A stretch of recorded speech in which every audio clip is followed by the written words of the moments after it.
I've been down here to the border before. This was the first time I had the chance to really see it from the air. And what we're literally witnessing is a war zone.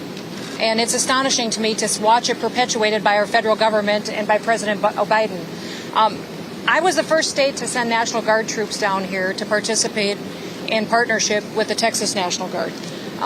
And many other governors had sent some law enforcement. I sent my National Guard because I recognized what we were facing, that this really is a war. It's a war for our country and for our federal laws that have been passed in our Constitution. They are threatening our sovereignty right now. And first came to light when I was down at the border in Tucson and Nogales along the U.S.-Mexico border, where they're starting to see more migrants crossing there. And I saw the way they were processing migrants, and it was very similar to what we would have seen previously to Title 42, where they're allowing more migrants to come in and claim asylum. And so I wanted to look at the data. And what we're finding is that actually there are far fewer migrants being sent back into Mexico now than there were under Title 42. In fact, migrants now per day, only about 14% are being sent back to Mexico. That's every day. That's what I find so shocking about the way that Biden continuously violates federal law, is the lack of humanity in these policies. And I hope you talk about this in your press today, and I hope you play this and you print it. These policies are inhumane of what they're doing to people and to families. What's interesting is in South Dakota, yes, we've seen incredible increases in our drug proliferation in our state. We've seen incredible human trafficking consequences because of these policies here. I have another element at stake as well.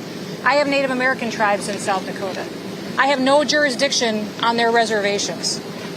Joe Biden is underfunding their tribal law at the same time. They are not coming out onto our tribal reservations and enforcing law and helping protect the communities there. And the vast majority of the drugs in the Midwest are coming right through South Dakota on these reservations that I can't do anything about. The people of South Dakota live with being on the front line of this mess every single day because the cartels are set up in South Dakota too. And that's what this country needs to realize, is that when you have a president in the White House that breaks the law and ignores the law, that it has consequences not just here in Texas, which you have by far the worst consequences I've ever seen. And I want to thank Governor Abbott for all that he's done. He's a patriot for fighting this fight and continuing to fund it, and all the men and women that are standing up beside him, allowing him to do it. But the fact is, it doesn't stop at Texas. I deal with it every single day in South Dakota. Our crimes have gone up, our drug issues have gone up consistently, and it's because we have cartels set up in South Dakota too. So I'm all in.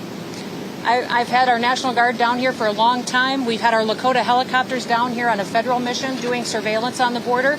And in September 1st, we're going to send more troops down here. We absolutely have to show people that there's a different choice. And it literally is just enforcing the laws that we already have. You've heard our Border Patrol talk about this.